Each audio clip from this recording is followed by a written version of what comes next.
देखिए, यहाँ पे आपको एनजी का ऐसे है जो कि पार्ट 10 होगा। इसमें देखिए कोई भी अन्याय किसी भी जगह देखिए कोई भी अन्याय सभी जगह न्याय के लिए खतरा है। कोई भी अन्याय जो है वो सभी जगह न्याय के लिए खतरा है। इसको देखना है आपको।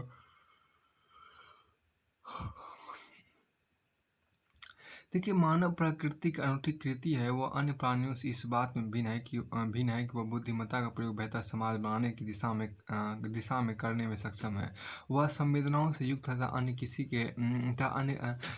के हितों का ध्यान अन्य के हितों का ध्यान रख सकता है। वह समाज के सामूहिक प्रयास को सही दिशा में निर्देशित कर सकता है। मानव एक-एक रेशे रूपी व्यक्ति में सशक्त समाज रूपी रस्सी बना सकता है। परंतु इस हेतु समाज में प्रत्येक व्यक्ति का प्रसन्न एवं संतुष्ट होना आवश्यक है। यदि एक व्यक्ति कल्याणकारी उपलब्धियों से दूर है तो समाज की सामूहिक शक्ति एवं न्यायपूर्ण व्यवस्था डगमगाने लगती है। अतः समाज में न्याय की स्थापना महत्वपूर्ण हो जाती है। न्याय की संकल्पना प्रत्येक व्यक्ति के पास उन सभी क्षमताओं का होना जिससे वह अपने जीवन के उद्देश्यों को प्राप्त करने तथा विकास करने में समर्थ हो। इस प्रकार के माहौल प्रदान करने वाली समग्र दशा न्याय कहलाती है। न्याय का दायरा व्यापक है। यह सामाजिक, आर्थिक, राजनीतिक, नैतिकता, विधिक, मानवीयता, प्रकृति आदि सभी पक्षों से मापी जाती है। ये एक समाज में यदि किसी एक स्थान पर या व्यक्ति या एक क्षेत्र में न्याय दुर्लभ है तो वह पूरे समाज की न्याय व्यवस्था को सने सने अपतन करने लगता है। किसी भी जगह अन्याय सदैव न्याय के लिए खतरा है। फिर आपको आगे यहाँ पर जो है कि देखिए ऐतिहासिक पक्ष क्या है कि मानव के यहाँ जो कहा ऐतिहासिक पक्ष मानव के विकास का प्रारंभ कई लाख वर्ष पूर्व प्रारंभ हुआ। जब वह पशुवत जीवन व्यतीत करता था, धीरे धीरे विकसित होने पर समाज का निर्माण हुआ। समाज हेतु नियम कायदे बनाए गए तथा समाज सामूहिक रूप से बेहतर बनने के प्रयासरत करने लगा तथा समाज में सामूहिक रूप से बेहतर बनने के प्रयासरत करने लगे। सिंधु घाटी सभ्यता के अवशेषों में मानव की उत्कृष्ट एवं उन्नत सभ्यता उत्कृष्ट देखिए हम जो सिंधु घाटी सभ्यता से प्राप्त अवशेषों में मानव की उत्कृष्ट एवं उन्नत सभ्यता का प्रमाण मिलता है। लगभग 2500 वर्ष ईस्वी पूर्व मानव नगर में सुविकसित मकानों, समकोणीय सड़कों, नालियों की व्यवस्था, अन्नागार, सामूहिक स्नान के लिए स्नानगार आदि से युक्त न्यायपूर्ण समाज में रहता था। धीरे धीरे कई राजवंश आए, राजतंत्र की संकल्पना का विकास हुआ। कौटिल्य ने अपने ग्रंथ अर्थशास्त्र में लिखा है कि एक राजा का कर्तव्य है कि वह प्रजा को प्रसन्न रखे। इसमें न्यायपूर्ण समाज की स्थापना के उद्देश्य से चिन्हित किया गया है। राजतंत्रों के पश्चात उपनिवेशवाद का युग आया, जिसमें निर्धन देशों के संसाधन एवं लोगों का भयंकर शोषण हुआ। 200 वर्षों तक के उपनिवेशवाद एवं द्वितीय विश्व युद्ध के पश्चात लोकतंत्र की संकल्पना मजबूत हुई। लोकतंत्र का मूल सभी लोगों के कल्याण में था। उसके अगले 50-60 वर्षों तक अन्य शेष देशों में लोकतांत्रिक सरकारों की स्थापना का प्रयास किया गया। ये विश्व बेहतर दिशा में बढ़ता गया। वर्तमान वैश्विक स्तर पर यदि एक भी स्थान पर लोकतांत्रिक व्यवस्था का पालन नहीं होता तो वह संपूर्ण विश्व में लोकतंत्र के लिए खतरा प्रस्तुत करने लगता है। अतः कहीं भी अन्याय सभी जगह न्याय के लिए खतरा है। अब कि यहाँ पर जो नैतिक एवं मानवीय पक्ष उसको समझिए। नैतिक एवं मानवीय पक्ष जो आपका वो समझने का प्रयास करते हैं यहाँ पे।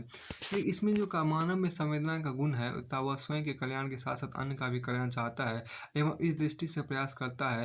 सर्वभवन्तु सुखिन सर्वसन्तु निरामया, सर्वभवन्तु सुखिन सर्वभवन्तु सुखिन सर्वसन्तु निरामया की परंपरा वाले हमारे देश में हमें प्रारंभ से ही परोपकार की भावना सिखाता आया है। सक्षम होते हुए अन्य के उत्थान हेतु प्रयास न करना अनैतिक है। सक्षम होते हुए अन्य के उत्थान हेतु प्रयास न करना अनैतिक है। अतः नैतिकता की दृष्टि से भी न्याय की स्थापना अपेक्षित है। अब के विधिक पक्ष यहाँ देखिए भारत के संविधान के भारत के संविधान की प्रस्तावना में सामाजिक, आर्थिक, राजनीतिक, न्याय, स्वतंत्रता आदि का वर्णन है, जिसका उद्देश्य भारत में न्यायपूर्ण समाज की स्थापना करना है। संविधान में प्रदत्त 6 मूल अधिकार व्यक्ति को राजनीतिक न्याय सुलभ कराने में सक्षम है। नीति निर्देशक तत्वों में राज्य पर जिम्मेदारी डाली गई है कि वह नीति निर्माण द्वारा समानतायुक्त समाज के निर्माण के अशक्त, वृद्ध, महिला सभी के हितार्थ प्रावधान करे। भारत का संविधान प्रत्येक व्यक्ति को न्याय सुलभ कराने की गारंटी देता है। इस हेतु सुप्रीम कोर्ट को मूल अधिकारों का संरक्षक बनाया है, जो व्यक्ति को राज्य के निरंकुश प्रभाव या उत्पीड़न से बचाता है। यदि एक भी व्यक्ति के मूल अधिकारों पर आंच आती है या एक भी स्थान मानवाधिकारों का ह्रास या कानून व्यवस्था अस्त व्यस्त होती है तो यह विधिपूर्ण शासन को प्रश्न लगाते तथा अन्य स्थानों के लिए भी खतरा प्रस्तुत करती है। अतः किसी भी जगह अन्य सर्वत्र न्याय के लिए खतरा है। अब के सामाजिक न्याय की संकल्पना की जो बात यहाँ पर की गई है, देखिए सामाजिक न्याय की संकल्पना की जो बात उसको यहाँ पर देखिए, इसमें ये कहा गया है कि वर्तमान में सामाजिक न्याय की संकल्पना व्यापक हो चुकी है। इसमें शिक्षा, स्वास्थ्य सुविधाएं, स्वच्छता सुविधाएं तथा अन्य मूलभूत सुविधाएं हैं। देखिए सामाजिक न्याय के अंतर्गत क्या है? सामाजिक न्याय के अंतर्गत शिक्षा है, स्वास्थ्य है, निर्धनता है, समानता है, स्वच्छता है, उसके बाद सड़क, बिजली आदि अवसंरचना है, फिर आपको आय भी है। सामाजिक न्याय की स्थापना, देखिए सामाजिक न्याय की स्थापना के बिना कि राष्ट्र की प्रगति का अधूरा मान्यता है। सामाजिक न्याय के द्वारा ही स्वस्थ एवं सशक्त मानव पूंजी का निर्माण होता है तथा इससे डेमोग्राफिक डिविडेंड का पूर्ण लाभ तथा इस डेमोग्राफिक डिविडेंड का पूर्ण लाभ उठाया जा सकता है। इसी कारण मानव विकास सूचकांक, HDI, सामाजिक प्रगति सूचकांक, SPI, global gender gap index आदि के जरिए राष्ट्रों की प्रगति को मापा जाता है। जो केवल GDP पर ही ध्यान देना अब पर्याप्त नहीं रहा है। स्वच्छ भारत अभियान में खुले में शौच को 2019 तक समाप्त करने का लक्ष्य है। यदि किसी गांव में एक भी व्यक्ति बाहर शौच करता है तो संपूर्ण गांव के सार्वजनिक स्वास्थ्य को खतरा प्रस्तुत करता है। यदि समाज में एक भी वर्ग के साथ असमानता एवं भेदभावपूर्ण व्यवहार होता है तो पूरा समाज न्यायपूर्ण समाज नहीं कहा जा सकता। यह समाज में अशांति उत्पन्न कर सकता है। नक्सलवादी आंदोलन असंतुष्ट किसानों द्वारा प्रारंभ किया गया है, जो वर्तमान में कई राज्यों में अशांति का कारण है। भारत की आंतरिक सुरक्षा हेतु बड़ी चुनौती है। अतः कहीं भी अन्याय सर्वत्र न्याय के लिए खतरा। अब देखिए आर्थिक न्याय, समाज में संसाधनों केंद्रीकरण, एक वर्ग या सीमित व्यक्तियों के पास न हो, इस हेतु भारतीय संविधान के अनुच्छेद 39B एवं 39C में प्रावधान किया गया। आर्थिक न्याय की सार्थकता तभी है जब प्रत्येक व्यक्ति न्यूनतम सुविधाएं प्राप्त करने हेतु भुगतान कर सके। भारत में इस हेतु खाद्य सुरक्षा अधिनियम, खाद्यान्न उपलब्ध कराने हेतु LPG में प्रत्यक्ष लाभ हस्तांतरण, DBT के जरिए सब्सिडी ट्रांसफर, किसानों को उर्वरक में सब्सिडी, कम कीमत पर बिजली, प्रधानमंत्री ग्राम सड़क योजना के जरिए कनेक्टिविटी बढ़ाना आदि योजनाएं प्रारंभ की गई है। आर्थिक न्याय की स्थापना से ही लोकतंत्र की सार्थकता सिद्ध होती है। इस हेतु यूनाइटेड नेशंस द्वारा UNDP तथा ग्लोबल असमानता सूचकांक GII में प्रति व्यक्ति राष्ट्रीय आय में असमानता मापी जाती है। एक अनुमान के अनुसार 20% लोगों के पास 80% संसाधन है। ये आर्थिक अन्याय एवं असमानता को इशारा करते हैं। गांव में अधिकतर निर्धन पाए जाते हैं। वे धन की कमी के कारण कम वस्तुएं खरीद पाते हैं। यदि वे सक्षम हो तो शहरों में उत्पादित माल के लिए बाजार उत्पन्न कर सकते हैं। इससे गाँव एवं शहरों का विकास एक साथ होगा। इस प्रकार निर्धनता संपूर्ण राष्ट्रीय विकास में बाधक है। भारत में 2011-22% निर्धन थे, परंतु काफी लोग निर्धनता की रेखा थोड़े ही ऊपर है। निर्धनता को विकास में सबसे बड़ा बाधक माना जाता है। यह अन्याय का सूचक है। यदि निर्धनता को नहीं मिटाया जाए तो यह संपूर्ण राष्ट्र विश्व के आर्थिक विकास में बाधक है। वर्तमान विश्व में आर्थिक मंदी इसे ही प्रतीत करता है। अतः एक जगह भी अन्याय सर्वत्र न्याय के लिए चुनौती पेश करता है। अब देखिए राजनीतिक न्याय की बात की। यदि समाज के यहाँ देखिए इसमें जो आपको कहा, यदि समाज के सभी लोगों को पर्याप्त प्रतिनिधित्व नहीं तो इसे लोकतंत्र की पूर्ण सफलता नहीं कहा जाएगा। भारत में 18 वर्ष ऊपर सभी व्यक्तियों को वोट देने चुनाव लड़ने का अधिकार दिया गया, परंतु वर्तमान महिला सांसदों की संख्या उस अनुपात में नहीं है। महिलाओं को अभी भी पूर्ण राजनीतिक प्रतिनिधित्व नहीं मिलना। महिलाओं को अभी भी पूर्ण राजनीतिक प्रतिनिधित्व नहीं मिलना। महिलाओं को अभी भी पूर्ण राजनीतिक प्रतिनिधित्व मिलना चुनौतीपूर्ण आता है। इसलिए कई बार विधायिका में महिलाओं को 33% आरक्षण की मांग उठती है। राजनीतिक जागरूकता का स्तर अभी भी संतोषजनक नहीं है तथा कई राजनेता अपराध के आरोपों से घिरे हैं। राजनीतिक न्याय के बिना अन्य क्षेत्रों में विकास अपूर्ण है। यदि एक भी व्यक्ति को राजनीतिक अधिकार से वंचित किया जाता है तो वह इस संकल्पना पर चिंता प्रकट करता है। देखिए सीरिया एवं मिडिल ईस्ट में अब उत्पन्न राजनीतिक अशांति, इस्लामिक स्टेट आदि कारण यूरोप में प्रवासी संकट खड़ा हो गया है तथा बांग्लादेश, बेल्जियम आदि कई देशों में बम विस्फोट हुए हैं। एक भी जगह राजनीतिक अशांति संपूर्ण विश्व की राजनीति को प्रभावित करती है। इस प्रकार कहीं भी अन्य सर्वत्र न्याय को चुनौती देता है। देखिए प्राकृतिक न्याय, प्रकृति में प्रत्येक जैविक एवं अजैव कारक का महत्व है। इस संतुलन की व्यवस्था के कारण ही प्रकृति में सभी प्राणियों के लिए महत्वपूर्ण न्यायपूर्ण समाज व्यवस्था हुई है। प्रकृति में प्रत्येक जैविक एवं अजैव कारक का महत्व है। इस संतुलन की व्यवस्था के कारण ही प्रकृति में सभी प्राणियों के लिए न्यायपूर्ण समाज की व्यवस्था हुई है। फिर आपको आगे यहाँ पर कहा गया देखिए कि मानव द्वारा निवेशीकरण, यहाँ पर जो कहा गया मानव द्वारा निवेशीकरण, अनुचित ढंग से संसाधन दोहन, जीवाश्म ईंधनों के दहन से वायु प्रदूषण तथा इससे जलवायु परिवर्तन, भू उष्मन। देखिए भू उष्मन के खतरे उत्पन्न हो रहे हैं। दक्षिणी अमेरिका के अमेजन वन को काटे जाने से पूरी पृथ्वी में ग्लोबल वार्मिंग का खतरा उत्पन्न हो रहा है।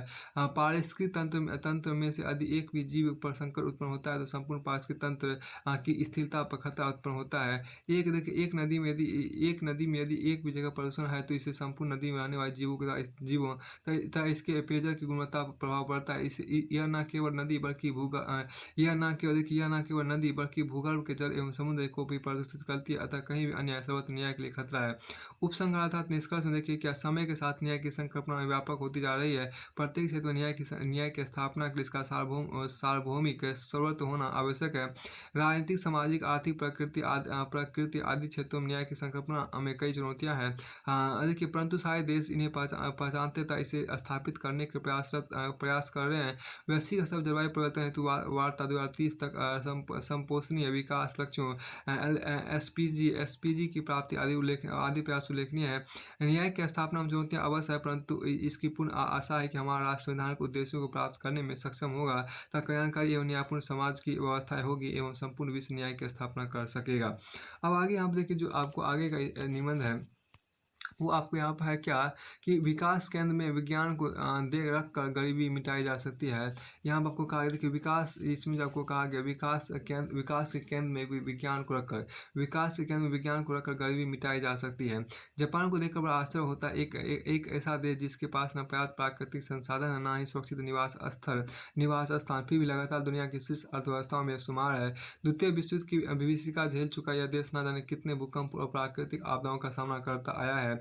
इसके बावजूद सफल समृद्ध राष्ट्र बन सकने का गौरव यह काफी पहले पा चुका है, जिसके पीछे एक बड़ा कारण विज्ञान तकनीक का व्यापक प्रयोग है। वहीं दूसरी तरफ एशिया अफ्रीका कई राष्ट्र जिनके पास भरपूर प्राकृतिक संसाधन है, आज भी गरीबी पिछड़ापन को नहीं हटा पाया है।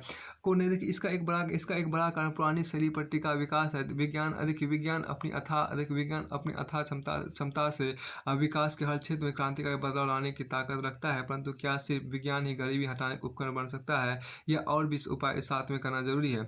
और यदि ये उपाय जरूरी है तो कैसे संभव है इन्हें विज्ञान के साथ प्रयोग करना? इन प्रश्नों पर व्यापक विचार विमर्श विषय उचित निष्कर्ष पर ले जा सकता है। सदियों से हर समाज गरीबी की कठिन परिस्थितियों का सामना करता रहा है। गरीबी किसी मनुष्य को इस कदर मजबूर कर देती है कि वो अपने जीवन की जरूरी आवश्यकताओं को पूरा नहीं कर पाता। इसके कारण भूखमरी, कुपोषण, असाक्षरता, बेरोजगारी जैसी न जाने कितनी समस्याएं गरीब इंसान झेलता है। प्राचीन काल से ही एक उत्तम शासन का लक्ष्य माना जाता था कि वह प्रजा के दुख दर्द हटाने का उचित प्रयास करे। कौटिल्य ने अर्थशास्त्र में कहा भी है, देखिए प्रजा सुखे सुखम राज्ञ। देखिए प्रजा सुखे सुखम राज्ञ, यहाँ पर देखिए राग आपको है, प्रजा सुखे सुखम राज्ञ प्रजानाम तु हिते हितम, अर्थात देखिए प्रजा सुखी, ये जो आपको कहा गया प्रजा सुखी सुखम राज्ञ प्रजा नाम तु हिते हितम। प्रजा अर्थात प्रजा के सुख में ही राजा का सुख निहित है, प्रजा के हित में ही उसे अपना हित देखना चाहिए। इससे अशोक से लेकर अकबर तक कई शासकों ने गरीबी मिटाने का प्रयास किया। आधुनिक काल में जब शासन कल्याणकारी बनने लगा तो जनता का हित सर्वोच्च लक्ष्य बन गया। अब वह गरीबी हटाने के कई प्रयास करने लगे। कई सफलताएं भी मिली, परंतु यह बात धीरे धीरे स्पष्ट होने लगी कि व्यापक गरीबी निवारण का कार्य पुराने पिछले विकास के साधनों से संभव नहीं है। एक पिछला तरीका जहाँ अधिक संसाधन समय परिश्रम लेता है, वहीं कम मूल्य उत्पाद प्रदान करता है। यह परंपरागत कृषि तरीके एवं आधुनिक वैज्ञानिक कृषि तरीकों की तुलना से समझा जा सकता है।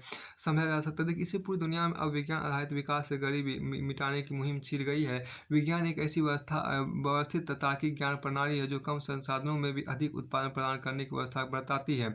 पहले खेतों फ्लड इरिगेशन के तहत भारी मात्रा में पानी खर्च करने पर भी कम फसल होती थी, वहीं अब माइक्रो इरिगेशन, ड्रिप स्प्रिंकलर के तहत पर ड्रॉप मोर क्रॉप विज्ञान का ही तो चमत्कार है। आज विकास का हर क्षेत्र विज्ञान तकनीक के प्रयोग से समृद्धि की प्राप्ति कर रहा है।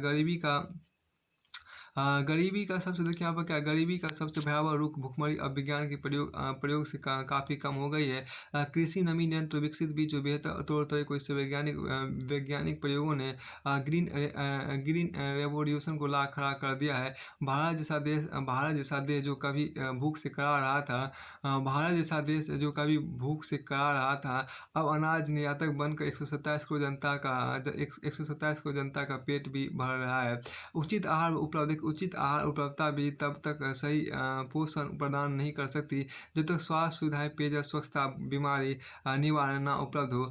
कुपोषण से कमजोरी और फिर सही आर्थिक लाभ कमा पाने की स्थिति न होना लगातार गरीबी का चक्र चलाए हुए थी। यहाँ भी विज्ञान आधारित स्वास्थ्य सेवाओं ने कई भाव पैदा कर स्वस्थ समाज के सपने की ओर कदम बढ़ा दिया है। इसी तरह मनुष्य के विकास से जुड़ी आवश्यकता, शिक्षा और कौशल भी गरीबी निवारण के पर्याय है। यहाँ भी वैज्ञानिक तरीकों जैसे तार्किक पाठ्यक्रम, ऑनलाइन पढ़ाई आदि ने गरीबी के कई कारण हटाए हैं। एक जागरूक एवं कौशल युक्त इंसान वैसे ही स्वयं का विकास करने लायक बन जाता है। यह तालीम का असर है, ऊंचा हमारा असर है। देखिए बहुत अच्छी बात यहाँ कहा गया है, ये तालीम का असर है, ऊंचा हमारा असर है। इतना ही नहीं, विज्ञान आधारित विकास से अब समाज में उद्योग सेवा क्षेत्र में कई नौकरी अवसर पैदा हो रहे हैं। गरीबी हटाने के एक जरूरी उपाय अच्छा रोजगार व्यवसाय देने में विज्ञान का योगदान रहा है।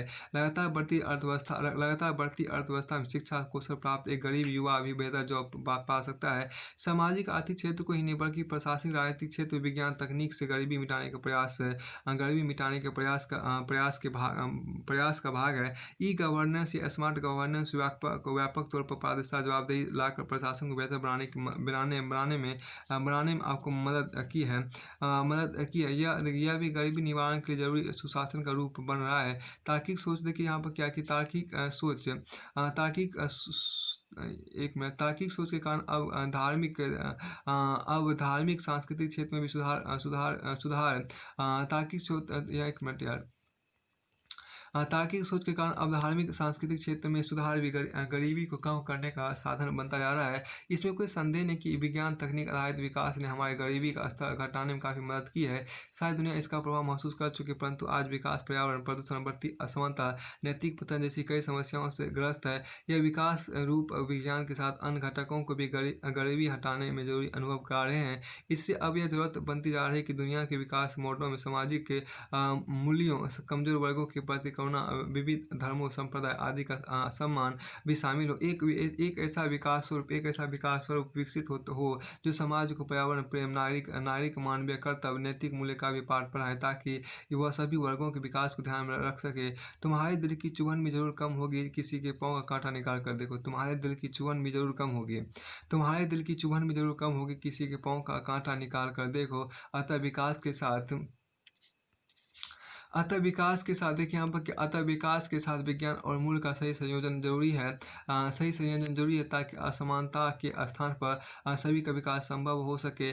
जोसेफ स्टिग्लिट्ज़ जैसे महान अर्थशास्त्री आज इसे सोशल कैपिटल या नेचुरल कैपिटल के रूप में जरूरी विकास घटक मान रहे हैं। विज्ञान की अथाह शक्ति का यह सदुपयोग विकास के पथ को तीव्र, सरल एवं उच्च उत्पादकता वाला बना सकता है। गरीबी की पीड़ा पर मरहम लगाकर उसे हटाने का बेहतर साधन है। परंतु जब इसमें इंसानियत के गुण मिला दिए जाते हैं तो यह कई गुना अधिक सफल बन जाता है।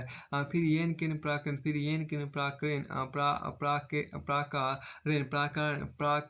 प्राकारेन धन कमाने की शोषण सोच की जगह लेकिन फिर येन किन प्राकेरेन धन कमाने की शोषण सोच फिर आपको ये कि प्राकृतिक धन कमाने की शोषण सोच की जगह सर्व भवन्तु सुखिन की सोच समाज में घर कर जाती है। सारांशतः दुनिया की विशाल दरिद्र जनता आज विकास की राह ताक रही है। इसे जरूरत है ऐसा विकास मुहिम छेड़ने की जो विज्ञान में मानवता के पहिए से बने रथ पर सवार होकर क्रांतिकारी परिवर्तन ला सके। हर इंसान के मुंह में भोजन, हाथों में काम और आँखों में सपने संवार सके। फिर आपको आगे क्या हम देखिए ऐसे क्या खेल महाशक्ति बनने की और अग्रसर भारत की बात यहाँ पर की गई है। इसमें ये देखिए क्या वैश्विक प्रतिस्पर्धा में स्वर्ण पदकों की झड़ी लगाकर हिमा दास ने वैश्विक समुदाय को खेल संभावनाओं में भारत को बढ़ती आकांक्षाओं से परिचित करा दिया है। भारत न केवल आर्थिक महाशक्ति बल्कि खेल महाशक्ति की ओर अग्रसर है। भारत के इन निरंतर बढ़ते कदमों का प्रमाण भारतीय खिलाड़ियों के द्वारा वैश्विक प्रतिस्पर्धा में जीतने वाले पदकों की संख्या का क्रमिक रूप से बढ़ना है। अभी तक अपनी स्थिति को देखा जाए तो यह दृष्टिगत होता है कि भारत की भूमिका प्रतिभागी या विजेता का स्थान पर आयोजनकर्ता या व्यवस्था प्रबंधक के रूप में अधिक थी। हमारी मानसिकता में पराजय ने घर कर रखा था, अतः हमें अपनी विजय पर भरोसा नहीं था। कभी कभी हम स्वयं अपनी प्रतिभा या प्रदर्शन पर आश्चर्यचकित रहते हुए दांतों पर उंगली दबाते हैं, लेकिन यह मानसिकता अब निरंतर बदल रही है। आज भारत में भी वैश्विक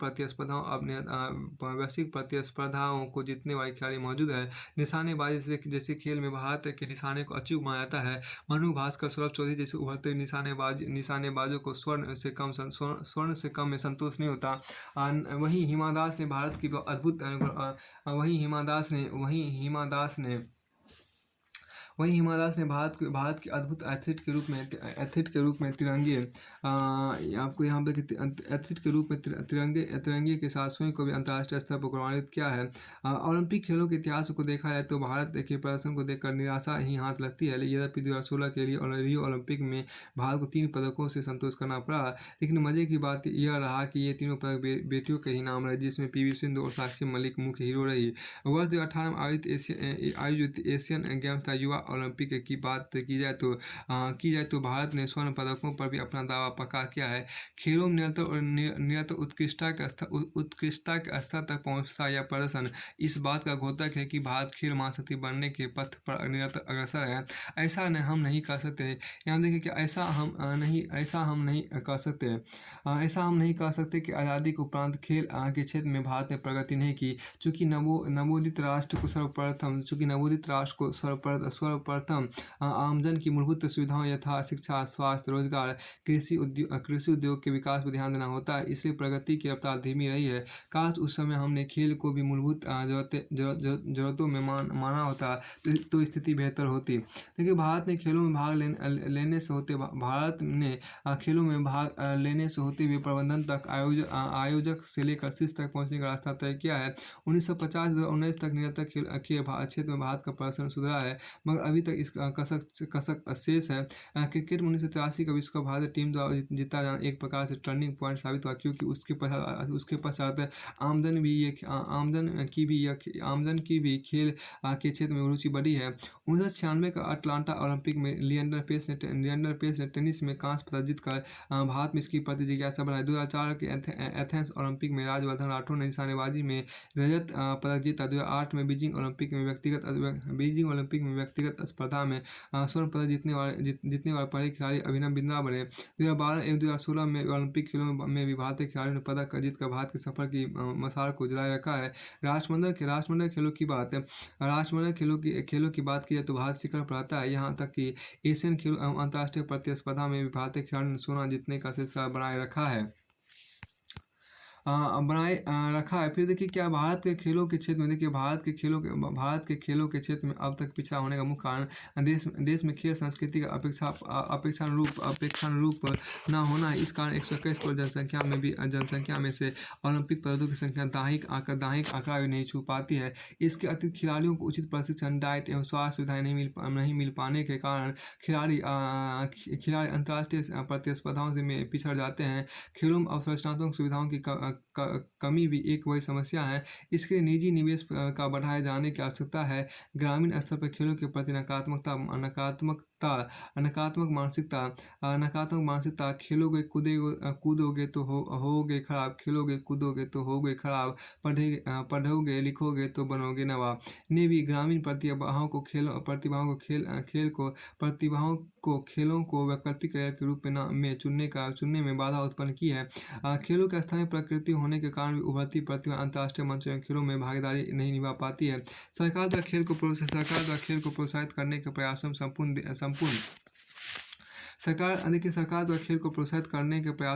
में संपूर्ण देश में खेल प्रतिस्पर्धा एवं प्रतिभाओं में उत्सुकता ला दी है। केंद्र सरकार द्वारा संचालित खेलो इंडिया अभियान का मुख्य उद्देश्य खेल प्रतिभाओं को पहचानना एवं उन्हें तलाश कर सोना जीतने के काबिल बनाना है। इसके लिए देखिए सरकार द्वारा खेल को प्रोत्साहित करने के प्रयासों ने संपूर्ण देश में खेल प्रतिस्पर्धाओं में खेल प्रतिस्पर्धा में प्रतिभाओं में उत्सुकता ला दी है। केंद्र सरकार द्वारा संचालित खेलो इंडिया अभियान का मुख्य उद्देश्य खेल प्रतिभाओं को पहचानना एवं उन्हें तलाश कर सुना जीतने के काबिल बनाना है। इसके लिए ग्राम एवं ब्लॉक स्तर पर खेल प्रतियोगिताओं का आयोजन किया जा रहा है तथा चयनित प्रतिभाओं को प्रतिवर्ष 5 लाख रुपये प्रोत्साहन राशि के रूप में भी दिए जा रहे हैं। अभिनव बिंद्रा की अध्यक्षता में टारगेट ओलंपिक पोडियम समिति का गठन किया गया जो आगामी 2020 और 24 के ओलंपिक खेलों में स्वर्ण पदक जीतने में सक्षम प्रतिभाओं की तलाश करेगी। इसके अतिरिक्त आपको सार्वजनिक स्तर पर खेल अवसंरचना का निर्माण एवं नवीनीकरण के साथ साथ निजी निवेश को भी प्रोत्साहित किया जा रहा है। क्रिकेट जैसी खेल प्रतियोगिता की बात की जाए तो भारत का स्थान विजेताओं की तालिकाओं में आता है। इतना ही नहीं भारतीयों में भी क्रिकेट के प्रति जुनून काबिल तारीफ है। जब आईपीएल होता है तो संपूर्ण विश्व के क्रिकेट जगत की नज़र भारत पर ही होती है। क्रिकेट के क्षेत्र में भारत ने 2011 का वर्ल्ड कप जीत अपने खेल महाशक्ति बनने के दावे की पुष्टि कर दी है।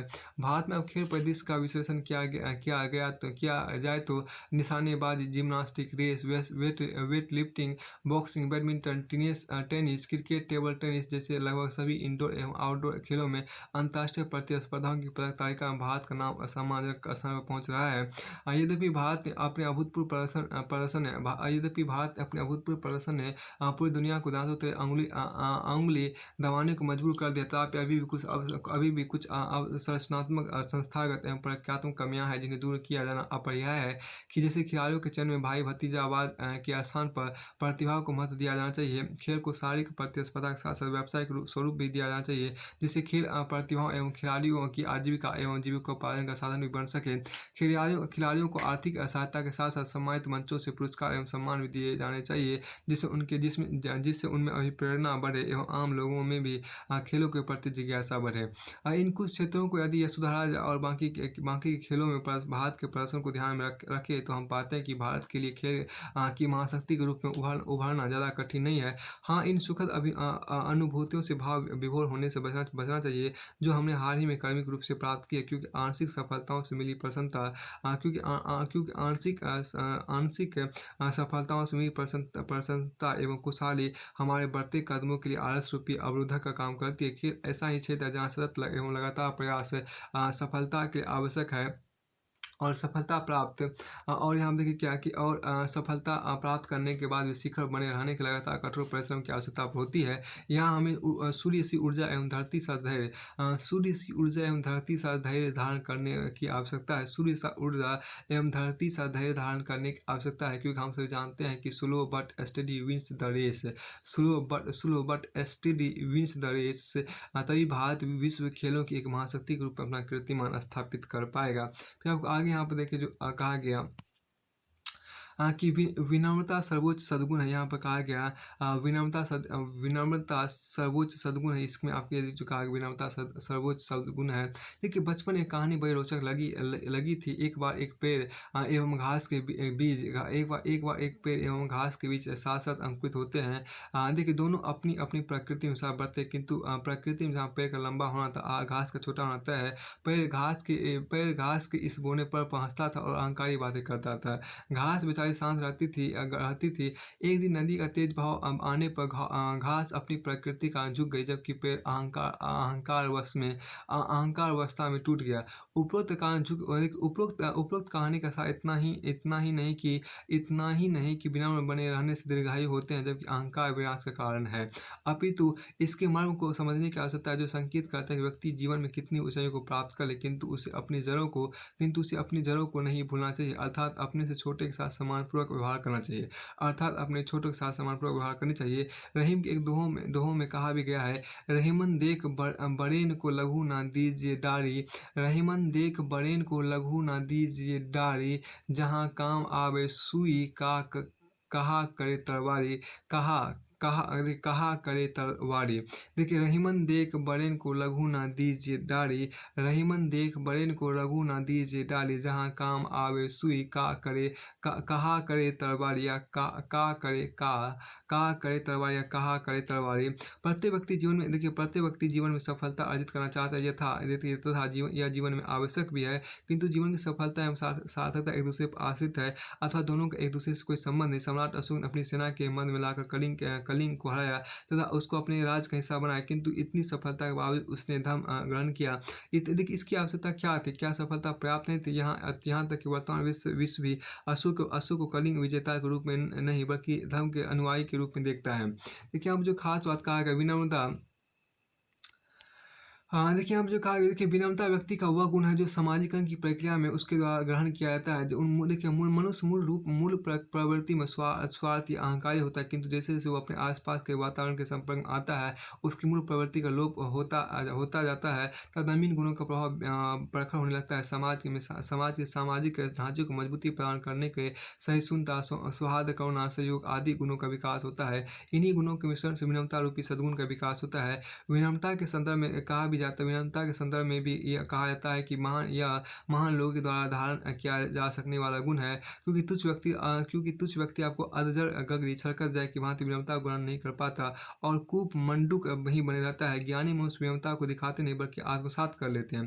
जीवन शैली का हिस्सा बनाकर वे अपनी महानता को और अधिक बढ़ा लेते हैं। ज्ञानी व्यक्ति अपनी प्रशंसा किए जाने पर भी उसे नहीं स्वीकारते, जबकि अधम लोग अपने मुंह मियाँ मिट्ठू बने रहते हैं। सुकरात ज्ञानी होने के बावजूद कहते थे मुझे कुछ नहीं आता। सुकरात ज्ञानी होने के बावजूद कहते थे मुझे कुछ नहीं आता था। इस संदर्भ में कबीर ने एक बहुत ही सटीक व्याख्या की है, बड़ा भया तो क्या भया जैसे पैर खजूर, बड़ा भया तो क्या हो भया जैसे पैर खजूर, पंथी को छाया नहीं फल लगे अति दूर। देखिए, बड़ा भया तो क्या भया जैसे पैर खजूर, पंथी को छाया नहीं फल लागे अति दूर। अर्थात यदि व्यक्ति कोई उपलब्धि हासिल कर ले तो उसका अहंकार करने के बजाय उस समाज हित में उसका उपयोग करना चाहिए, ना कि उसे केवल अपने तक सीमित रखना चाहिए, क्योंकि बिना सार्वजनिक हित व उपलब्धि निरर्थक है। जिस प्रकार फल आने पर वृक्ष झुक जाते हैं, उसी प्रकार उपलब्धि प्राप्त होने पर व्यक्ति को विनम्र हो जाना चाहिए। फिर देखिए, विनम्रता व्यक्ति के, देखिए, यहाँ जो कहा कि विनम्रता, देखिए, इसमें जो आपको कहा कि विनम्रता व्यक्ति के व्यक्तित्व को निखारने का भी कार्य करती है, क्योंकि अहंकारी व्यक्ति में दूसरों के विचारों की ग्राह्यता शून्य होती है, जबकि विनम्रता को आत्मसात करने वाले व्यक्ति सदा नए विचारों के प्रति आसक्त रहता है, और देखिए, इससे उसके व्यक्तित्व में निखार स्वतः आने लगता है। भारत के पूर्व राष्ट्रपति डॉक्टर अब्दुल कलाम राष्ट्रपति के सर्वोच्च पद पर आसीन होकर वे विद्यार्थियों के साथ रहते थे, जो उनको और महान बनाता है। उनकी इस महानता के आज भारत के भारत रत्न के रूप में उसका सम्मान किया जाता है। विद्या ददाति विनय, देखिए, विद्या ददाति विनया ददाति पात्रताम।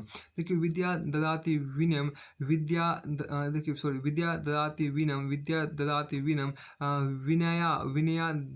विनम, विनया ददाति पात्रताम।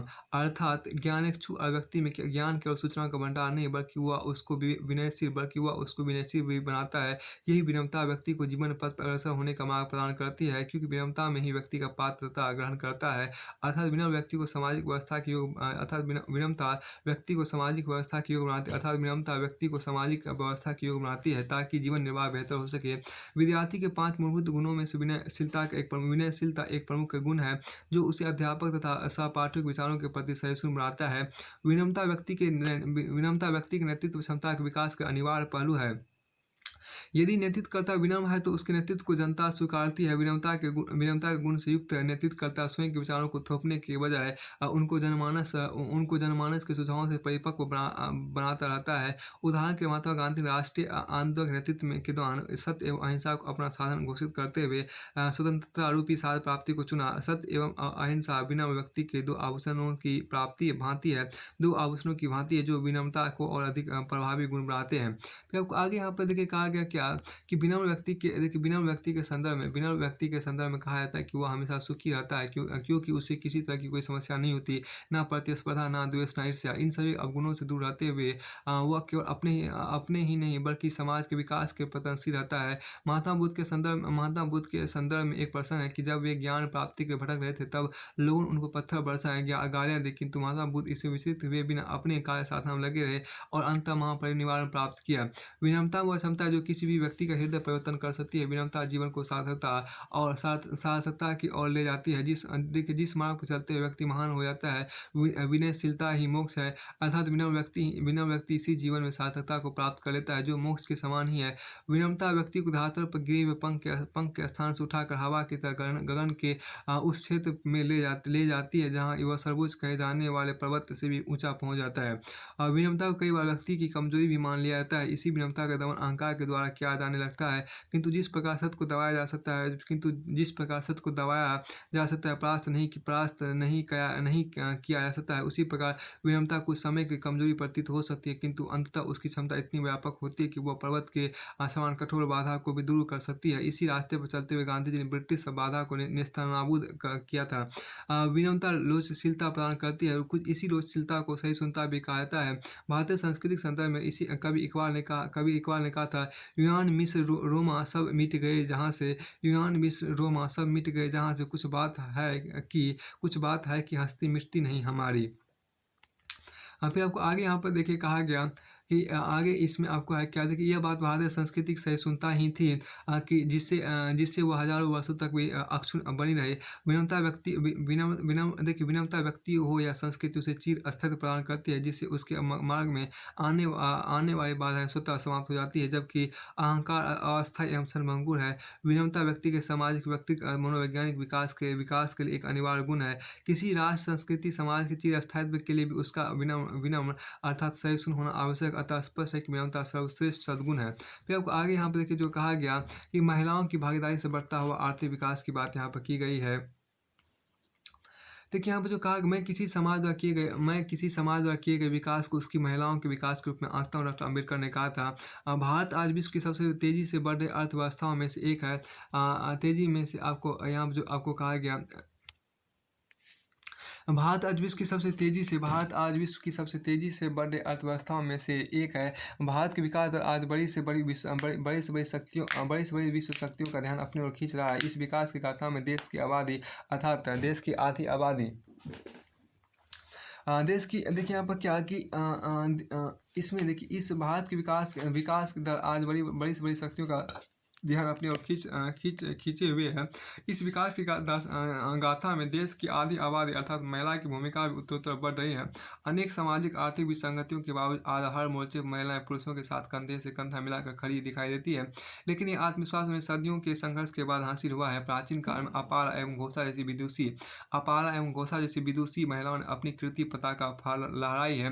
भारतीय समाज उन्हें सम्मान और बराबरी का दर्जा दिया गया है, परंतु मध्यकाल का भारतीय अपनी संकुचित एवं संकीर्ण दृष्टि का शिकार हो गया। महिलाओं घर की चार दीवारी में कैद होना पड़ा और इसी के साथ कैद हो गए उनकी योग्यताएं, आकांक्षाएं और अभिलाषाएं। हर रात के बाद सुबह होती है, महिलाओं की मुक्ति का प्रश्न स्वतंत्रता एवं भारत की मुक्ति के साथ अनिवार्य रूप से जुड़ गया।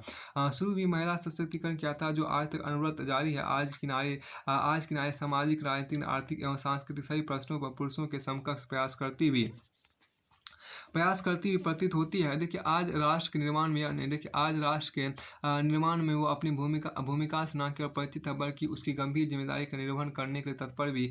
इंदिरा नूई, नैना लाल किदवई, किरण मजूमदार सौ जैसी महिलाओं की आर्थिक एवं प्रबंधकीय योग्यता का लोहा मनवा चुकी है।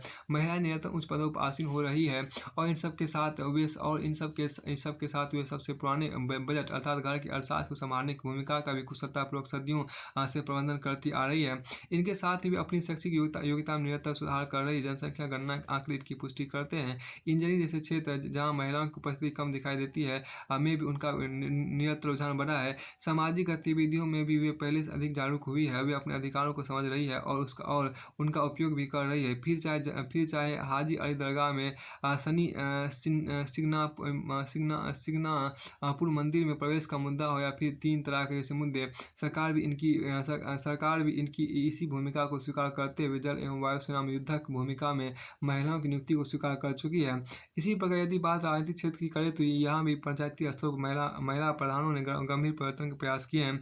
फिर भी हमें यह नहीं भूलना चाहिए कि देश के आर्थिक विकास में अभी भी महिलाओं को भागीदारी एवं सम्मान नहीं हासिल हुआ है, जिसके पूर्ण रूपेण हकदार हैं। अंतर्राष्ट्रीय संगठन ILO की हालिया रिपोर्ट यह बताती है कि श्रम बल भागीदारी लेबर फोर्स पार्टिसिपेशन में महिलाओं की भागीदारी 25% से भी कम हो गई है।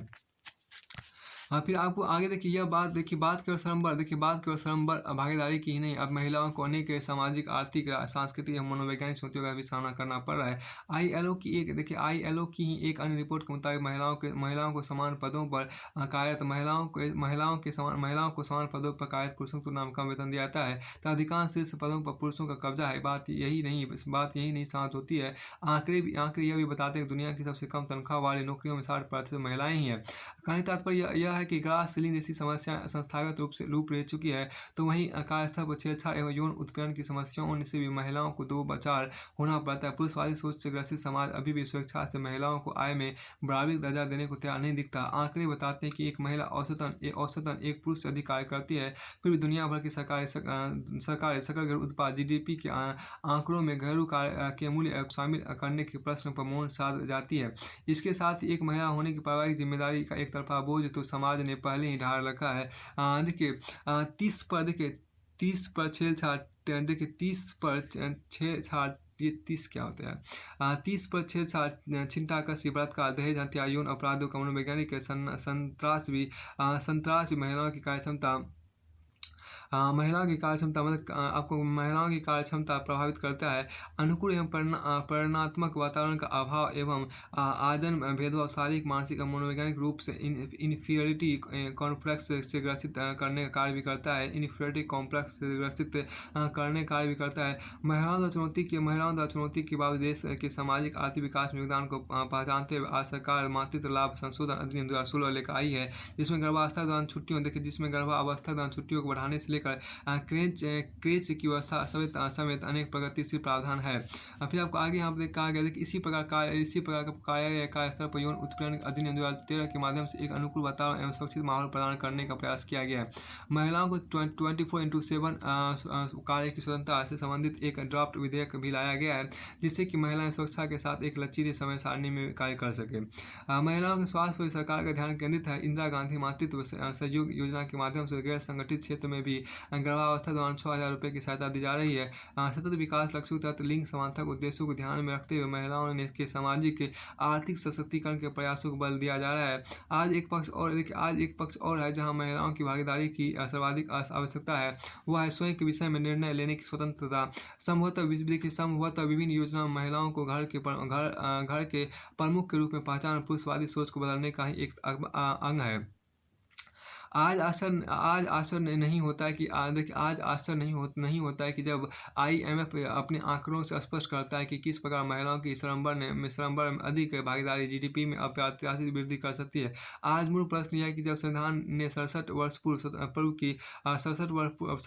पूर्व की समानता और स्वतंत्रता प्रदान कर दी है, तो भारतीय समाज इसे कब प्रदान करेगा। मनरेगा में महिलाओं की अधिक भागीदारी 50% से अधिक। स्टैंड अप इंडिया महिलाओं को प्राथमिकता एवं मुद्रा योजना महिला उद्यमियों की बढ़ चढ़कर भागीदारी को प्रोत्साहन जैसे नीतिगत कदम तो बिल्कुल ठीक है, परंतु भारतीय समाज को जिमी स्वतंत्र होई बिगड़ही नारी के दयानुसी विचार से आगे बढ़ते हुए कोमल है, कमजोर नहीं, पर शक्ति का नाम ही नारी है, यह की अवधारणा को अक्सर स्वीकारना होगा। देखिए जिमी स्वतंत्र होई बिगड़ही नारी के दयानुसी विचार के आगे बढ़ते हुए कोमल है, कमजोर नहीं, पर शक्ति का नाम ही नारी है की अवधारणा को अक्सर स्वीकारना होगा। अब यहाँ पर देखिए कहा गया कि 21वीं सदी के विश्व शांति रूपी भारत के सामाजिक आर्थिक और राजनीतिक विकास में महिलाओं के सर्वांगीण विकास को आधार बनाकर ही आर्थिक महाशक्ति के स्वप्न को साकार किया जा सकता है। भारत को कवि रॉस की यह पंक्तियाँ याद रखनी चाहिए। वे हाथ जो पालना झुलाते हैं, ये वे हाथ है जो राष्ट्र को चलाते हैं। वे हाथ जो पालना झुलाते हैं, वे हाथ जो पालना झुलाते हैं, यही वे हाथ हैं जो राष्ट्र को चलाते हैं। वे हाथ जो पालना झुलाते हैं, वे हाथ जो पालना झुलाते हैं, यही वे हाथ देखिए यही वे हाथ हैं जो राष्ट्र को चलाते हैं। आप यहाँ देखिए मशीनों का उदय एक अवसर अथवा मानवता के लिए खतरा की बात यहाँ पर की गई है। मशीनों का उदय एक अवसर देखिए यहाँ पर बहुत अच्छी यहाँ पर जो आपको थोड़ा सा कहा गया उसको देखिए।